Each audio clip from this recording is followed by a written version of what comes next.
Hi, I'm Tony Momberger with Follow Our Courts. Today we are at McCune Wright Arevalo and we are interviewing David Wright, the Wright in the company's name. You've been an attorney here with this firm for almost 25 years. For, I believe, 21 years, 22 years this coming March.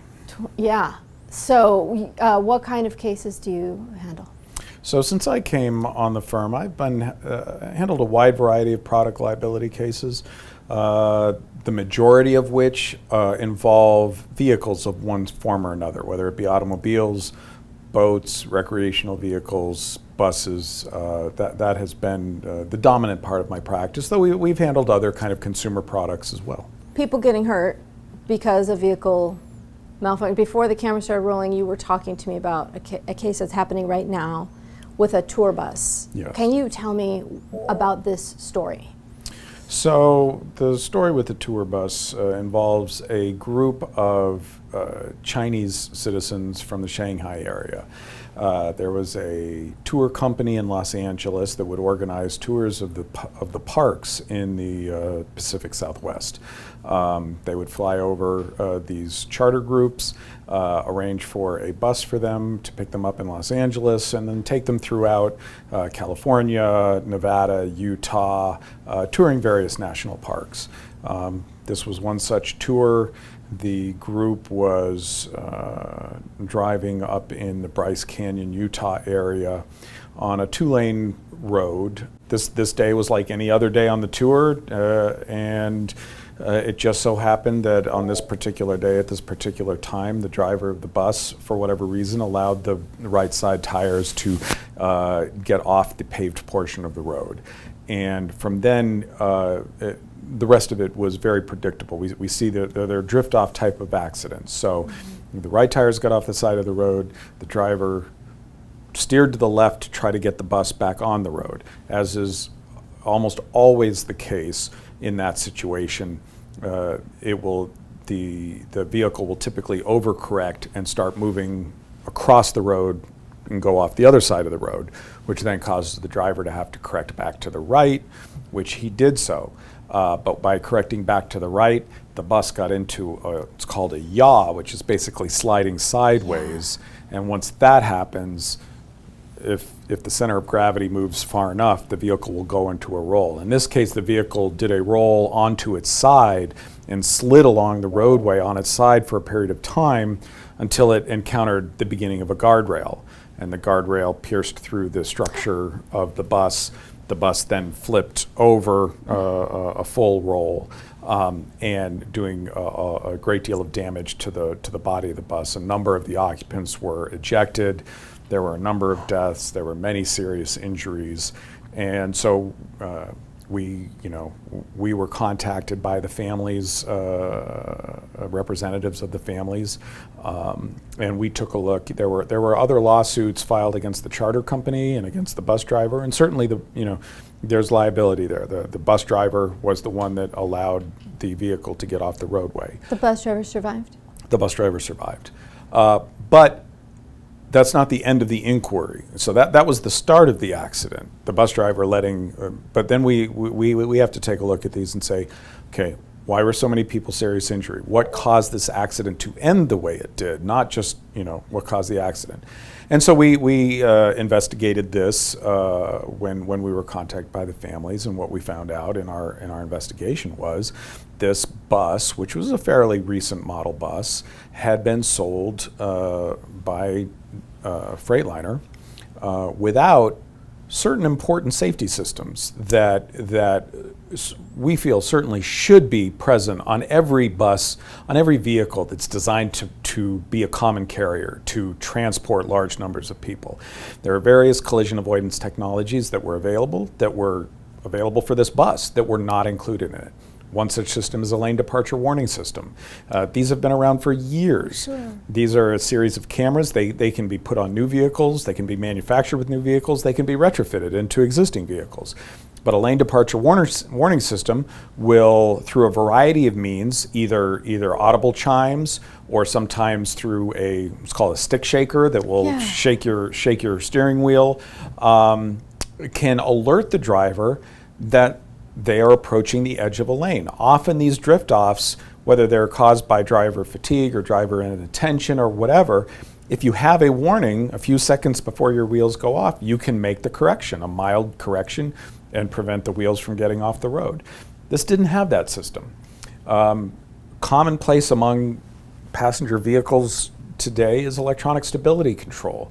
That's a system where the various sensors of the vehicle can be connected with the braking system of the vehicle and or the steering system of the vehicle. And the idea is you don't ever want a vehicle getting into a slide. You don't want a vehicle ever getting into a yaw, especially a large high-profile vehicle like an SUV or a bus. These have high center of gravities. When they get into a slide, it can very easily become a rollover accident, and rollover accidents are extremely dangerous. If there had been an electronic stability control system on this bus, it is possible that when the driver corrected back onto the road and then tried to stay on the road, this would have prevented the vehicle from getting into that sideways slide, that sideways yaw. So we look at things like that and we realize, sure, the driver allowing the wheels to get off the roadway was a cause, but there's, as is often the case, more than one cause to both as to why the accident happened, and then once the accident happens, how is it going to end, and how is it going to end for the passengers? Right. And in this case, with the rollover and with the inadequately strong shell of the bus, it meant catastrophe for many of these people. This was a case where we investigated, we filed a complaint. The NTSB, the National Transportation Safety Board, also investigated it like they do many of the common carrier accidents. And it was rewarding to see that when the NTSB report came out, it mirrored a lot of the things we were saying in our complaint. You know, this cutaway bus, these large cutaway buses, are in somewhat of a regulatory black hole. There are lots of regulations governing passenger cars. There's lots of regulations carrying heavy trucks, controlling heavy trucks. But for the medium-size truck segment, there is inadequate regulation, and people are at risk. And so it's our hope.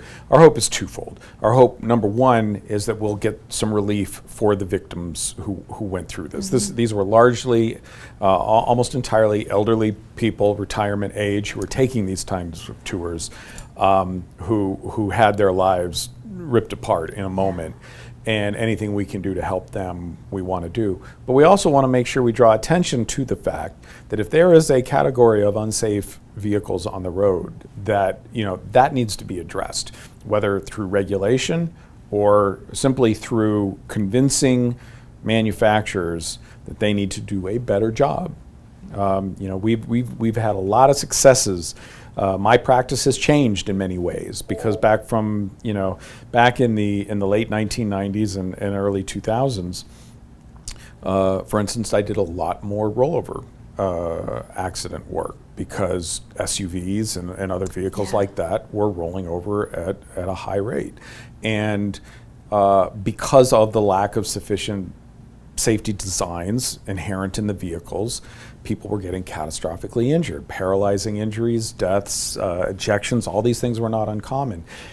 Vehicles are getting in these accidents too often, and then when they're getting in the accidents, they're not protecting the occupants of the vehicle. We've seen that change. And then we see the evolution of the addition of safety. That's a big part of the gratification for Right. us, is we've seen that change. We've seen car companies take on the problem, and we will gladly accept at least partial credit for that. Certainly the Federal Motor Vehicle Safety Standards and the National Highway Transportation Safety Administration have helped, and regulation forces manufacturers to go, but so does the process of civil liability.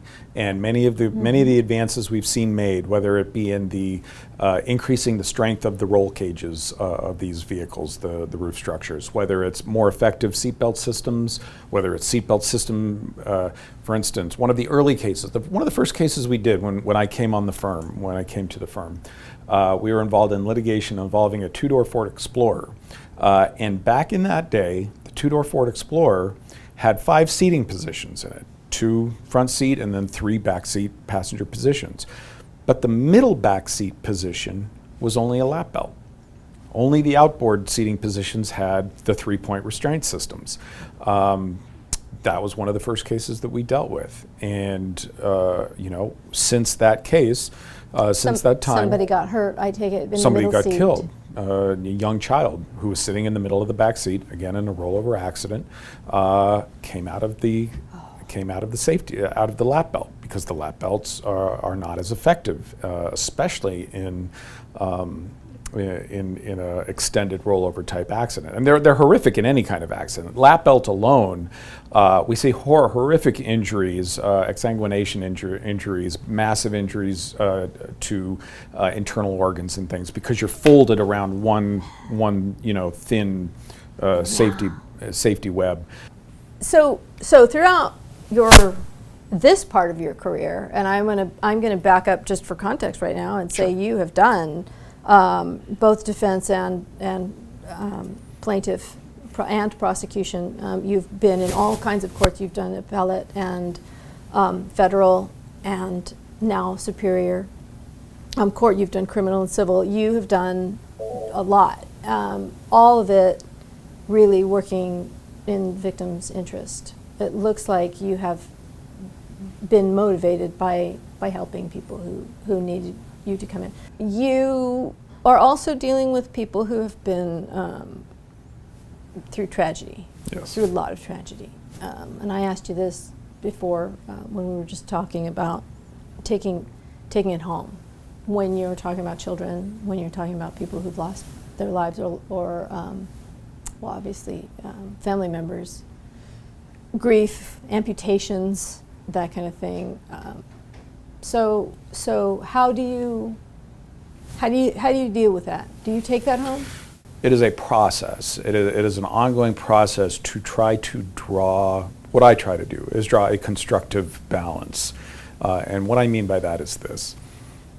I understand, just because of the job I do, because of the work I do, I understand or am confronted with the fragility of life more than most people are.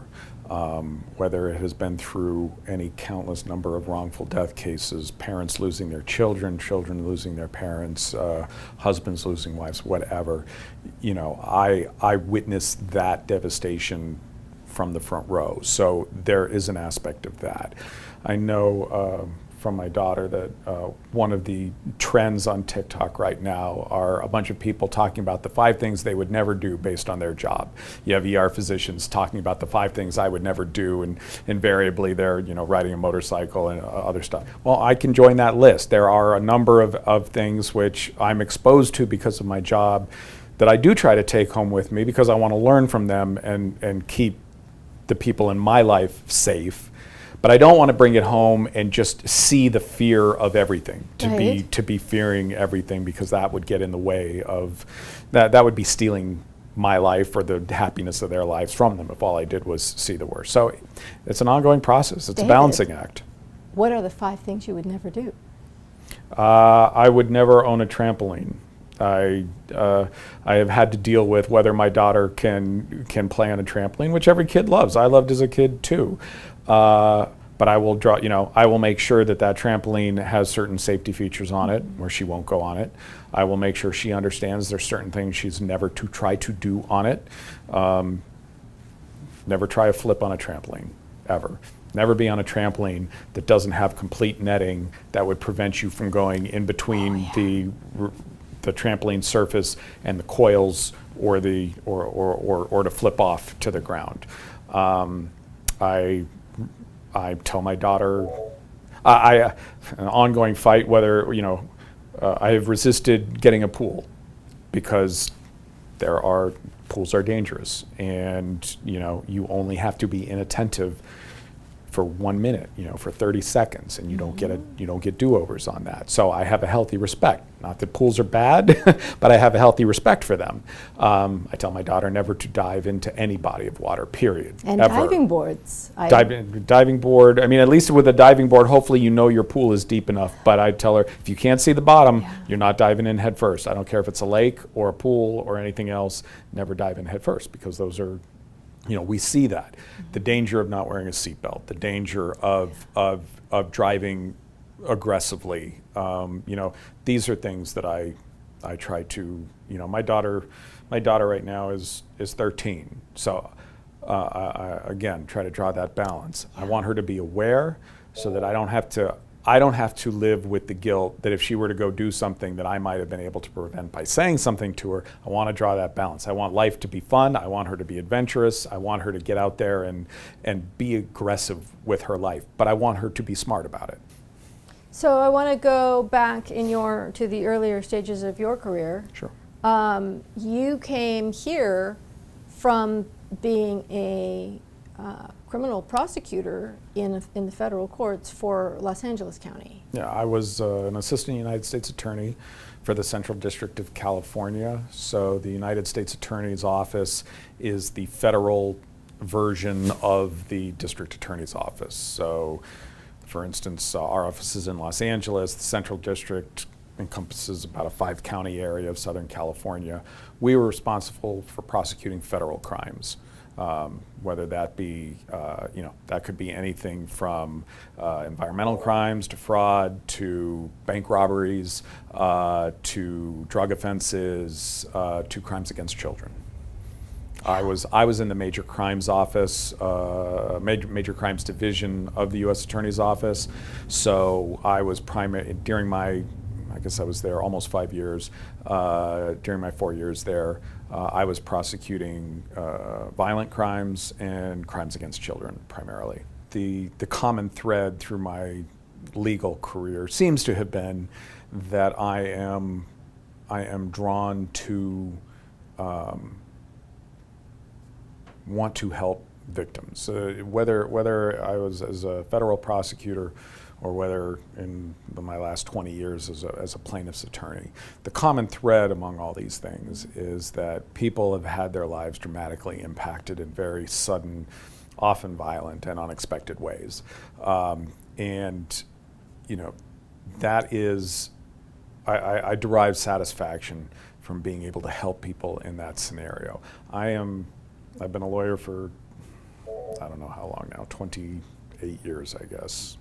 28 years. Litigation, whether it's criminal or civil, is necessarily based on conflict. And oddly enough, I'm no fan of conflict. I don't enjoy it. I don't thrive off it.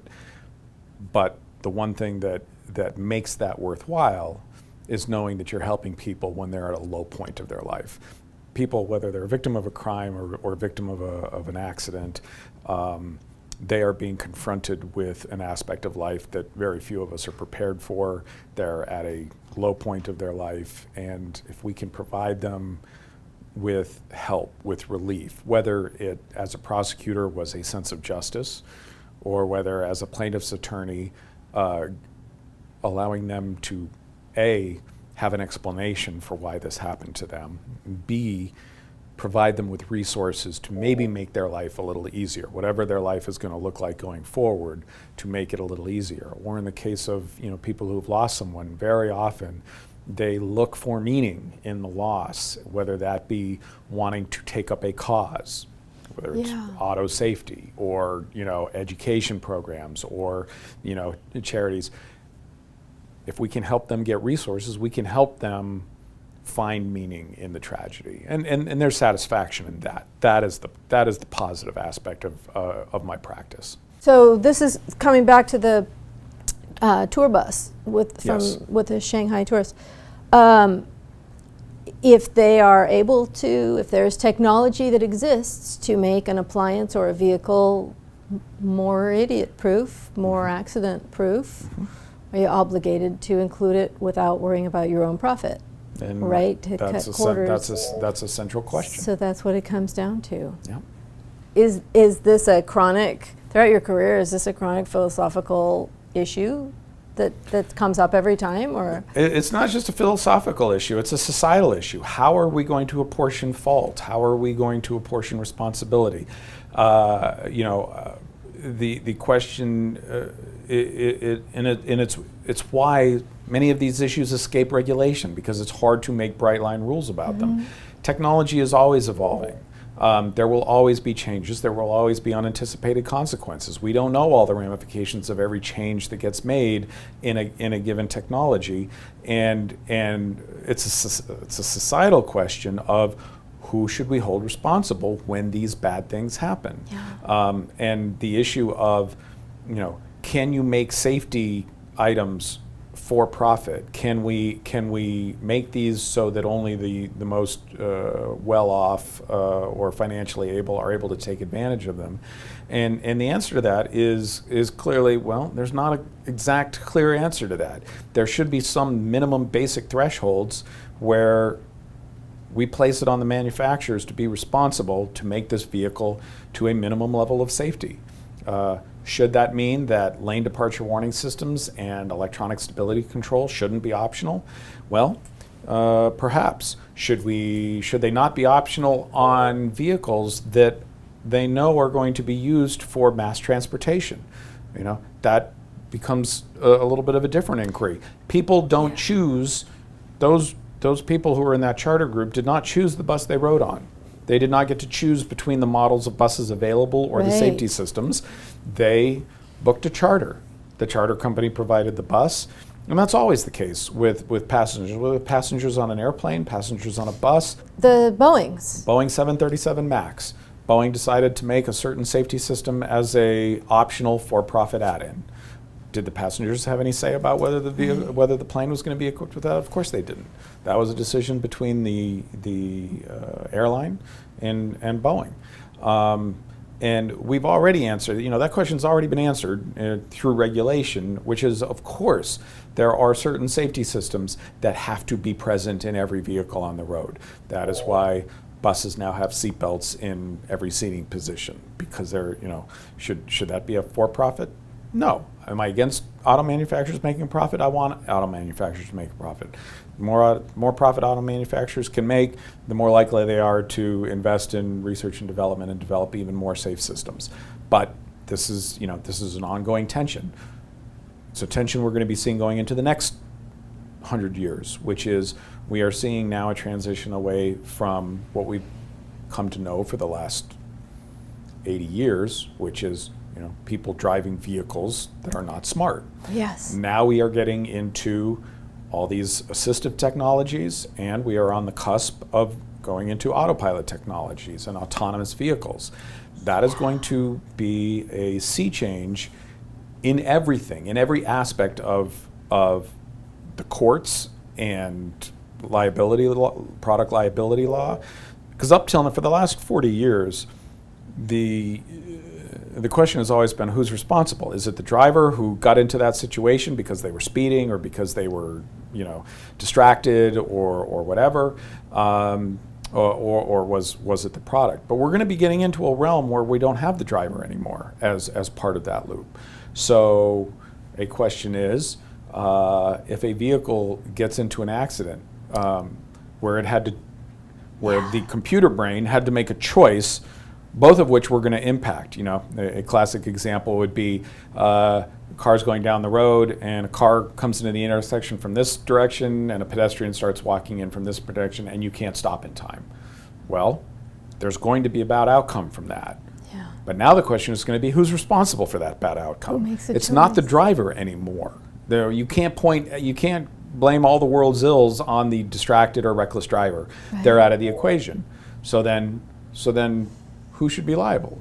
I have a friend who works in this industry, and he was telling me yesterday that the driverless cars are really, this is an increasing industry. He said pretty soon people won't even be owning their own cars. I think people who are like me, car collectors, and will probably still continue to have their classic cars, but yeah, he said what you'll do is you'll order with your app, I need to go be at this place at this time, and a car without a driver in it will show up in your driveway, and you just get in, and it takes you there and drops you off, and you have in your app what time you want it to come get you, and we don't have to devote land to parking. And he says this is where we're headed. This is all automated. This is in so many ways the silver bullet for much of the problems that plague urban areas especially.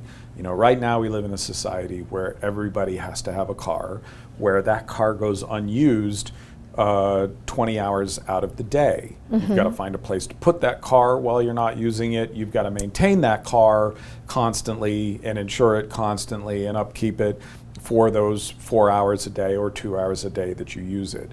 As a result, we have clogged freeways. We have impossible traffic. That cuts into quality of life on so many ways. If we can't get to this place where, you're right, rather than people owning a vehicle, these vehicles will be publicly owned. They will be on call. They will be utilized constantly, 24 hours a day or 20 hours a day.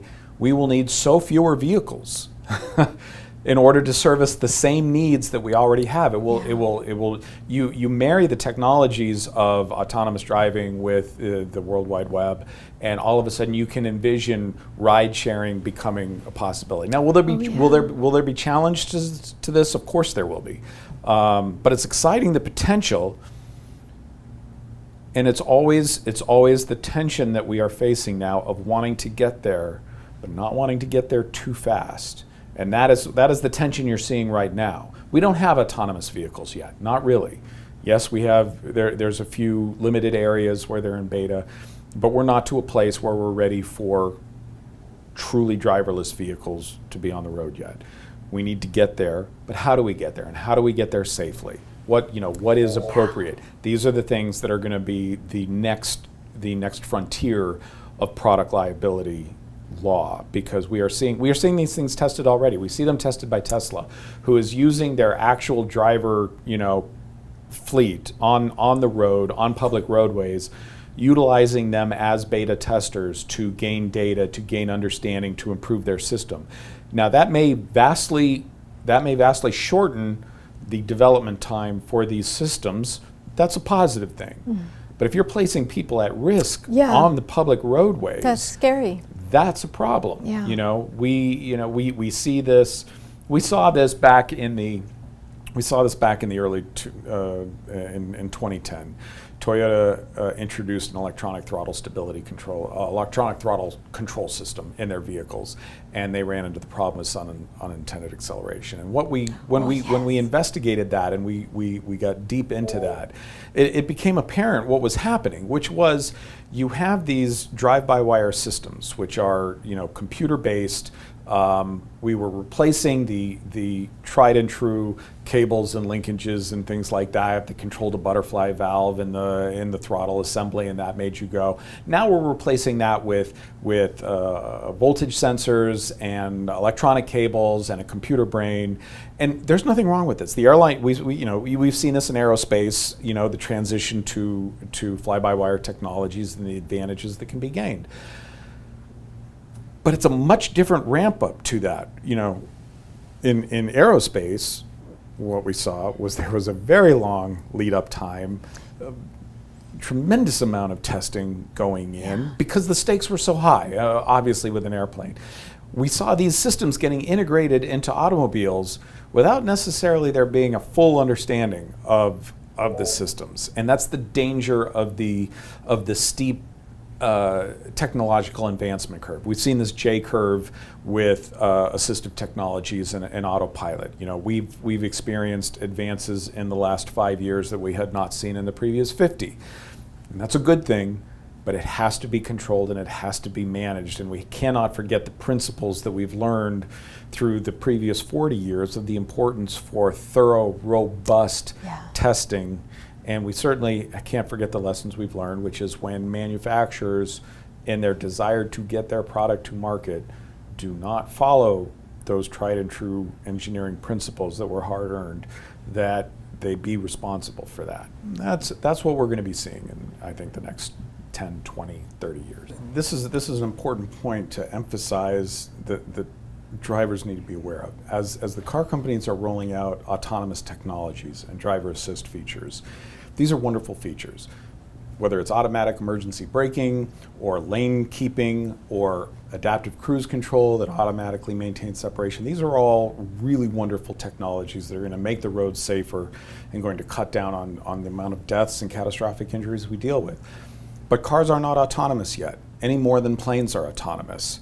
And there is a reason why every airliner has to have 2 pilots in the seat, even though that plane may be on autopilot for the majority of the trip. These are systems that have to be monitored. The situational awareness, whether it's a pilot in a plane or a driver in a car, these systems are meant to help the pilot or the driver better do their job. But we are not to the place of autonomous vehicles yet that don't need the human. And so we need to do a better job of educating people. Manufacturers need to do a better job of emphasizing the fact that these technologies, whether it be Tesla's autopilot feature or any of the other assistive devices that all the manufacturers are using now, they're meant to aid the driver. The driver needs to continue to be aware constantly of the driver's surroundings so that the driver can intervene if it becomes necessary.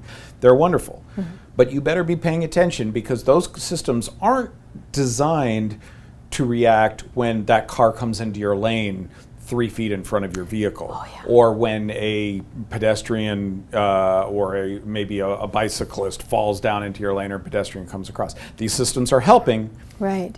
But you still have to be aware so that you can respond. Or a semi-truck tire falls off of comes bouncing through, or yes. Exactly. I've learned so much today. We had a case like that, and that is just, you were asking what cases stick with you. I did not litigate that case, another attorney in our firm did, but it was a case involving a man who was just on his way to work at 6 in the morning on the 210 freeway, and a wheel had come off a truck, work truck, coming in the opposite direction. The entire wheel had separated from the axle and was just spinning down the freeway, hopping down the freeway, and took a couple of bounces, bounced over the center divider between directions of the freeway, and crashed into his Toyota Camry, hit the top of the hood, went right through the windshield, and killed him instantly. And those are the ones that haunt you, that haunt me, because we've had a couple of it like that you are just in the one place for the 1 second, and you lose your life as a result of it. And there's nothing you can do. There was no way he could have anticipated it. There's no way he could have seen it. There's no way that, these are the ones that haunt you because they are truly, you are just in the exact wrong place at the exact wrong time. And I talk about trying not to let that impact the fragility of life issues or the impermanence of life issues. That's what I try to not have haunt me, but those haunt you because you realize that could be me. Yeah. That could have been me just as easily as it could have been him. We all like to have this we create as a defense mechanism this ability that we can control our fate, we can control our environment. That wouldn't happen to me because I'm a very attentive driver. That wouldn't happen to me because I'm a safe driver or whatever. So in order to get through life without being scared of everything, we create this fiction that we have control over. And the truth of the matter is, yes, you can minimize risk by driving safe. You can minimize risk by wearing your seatbelt or by not driving distracted or being you can do those things. But at the end of the day, you're not going to be able to protect yourself no matter what. There will, things happen in the world that you have no control over. That's what I see more than I think most people see because of my job. Anyway. I want to wrap up talking about specific cases in the Inland Empire. I know you had a case involving a baby with the oxygen. Yeah. Tell me this case. So this is a case that we handled dealing with a young girl. I believe she was 4 or 5 years old at the time.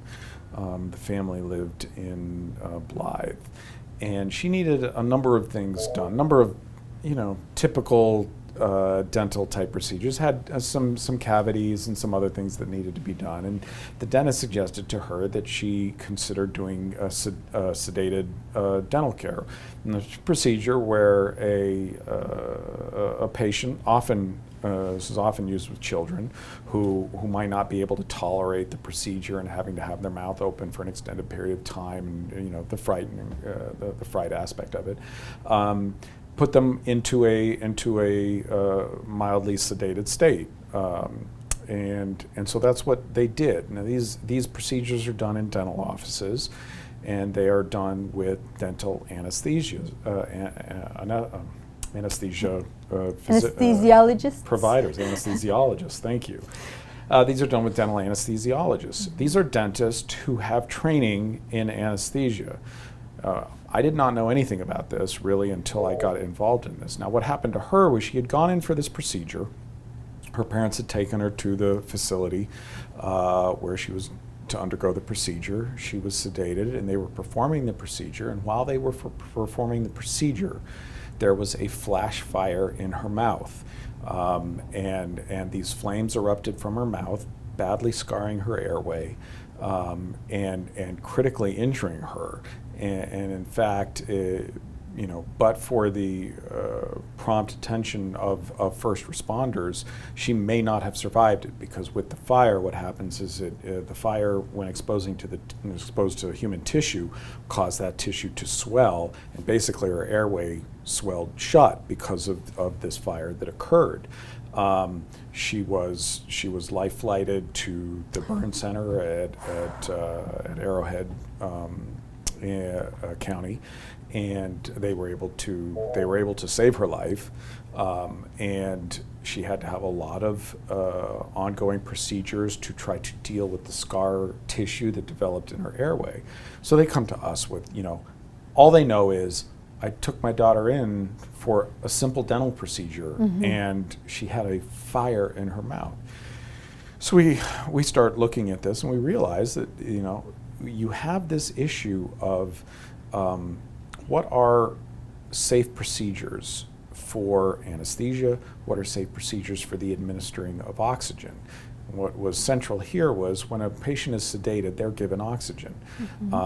Here you have, in a dental procedure, you have a patient who's receiving oxygen, often through a nasal cannula, results in a highly concentrated oxygen environment. While at the same time, you're having somebody operating a drill that is traveling at several thousand revolutions per minute, to cut teeth, to shave teeth, to whatever. And what we realized when we got deeper into this was that this is, a dental anesthesiologist does not have all the same training as a medical doctor anesthesiologist does. What we realized is that these procedures, when performed in a dental office, did not have all the same safety procedures that exist in an operating room, for instance. And so this was one of those scenarios where you had just this adorable little girl who almost lost her life, who had to live with the scars of this procedure, in an area that we realized the general public is not aware of these differences. They are not aware that there may have been a greater risk in the dental office setting than there was in a hospital setting.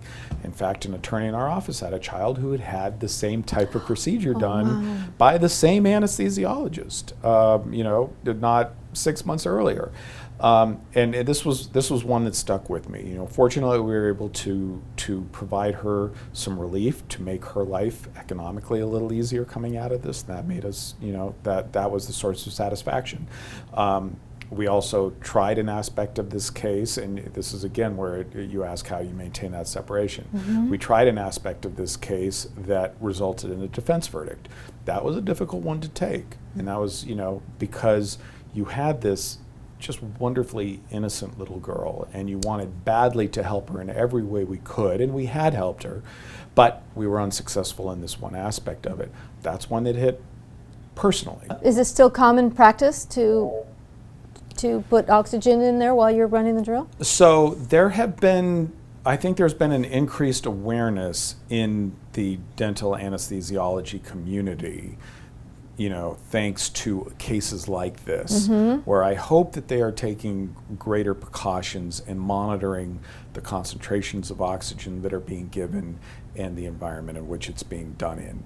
I think part of the frustration is I think it's been a slower realization than if we had won, for instance. If we'd had a jury say that we are going to hold you to the same standard that we hold our physician community to, which I feel should be. There should not be a separate standard. You have the same risks. Oxygen-fed fire is a risk in every operative setting, and there needs to be that same awareness. There needs to be that same precaution, and we shouldn't accept as a society that we're going to let our dental practitioners meet a lower standard than our medical practitioners. So it is an awareness issue. It is, and it's just one example. And it didn't change the industry. In what? It doesn't change the industry. You're saying if you win. If we win, it won't. We don't have the ability to change the industry. But if you have, that's how the world works. If we're able to get if we're able through the civil justice system to be able to hold a company responsible, and they have to pay a price tag, it now becomes in their best interest and in the best interest of all other practitioners or producers or manufacturers in that industry to take heed. That's taking that back to the automotive realm. It was consumer safety advocates, consumer safety experts, and plaintiffs' attorneys who were banging the drum of roof strength matters in protecting occupants in rollover crashes. And we have been banging that drum since the 70s and 80s. Did it happen overnight? No, it didn't happen overnight. But did then, for instance, Volvo, did they start placing an emphasis on making their roof structure stronger? Yes, they did. Did other car companies follow suit? Yes, they did. I told you that my practice has changed over the last 20 years. It's changed because we've seen evolutions in safety for the positive. And that's ultimately the reward from my professional life, is the idea that by taking these cases, by helping these individuals, we've been able to help them, but hopefully we've also been a small piece of a much larger mechanism that has caused there to be improvement in safety. And the idea is we're going for a world where we won't have tens of thousands of motor vehicle deaths a year, or hundreds of thousands of motor vehicle deaths a year. That's the goal. We're a long way from it, but it's a goal worth pursuing. That is a beautiful place to wrap up. Thank you for sharing your stories with me today. All right.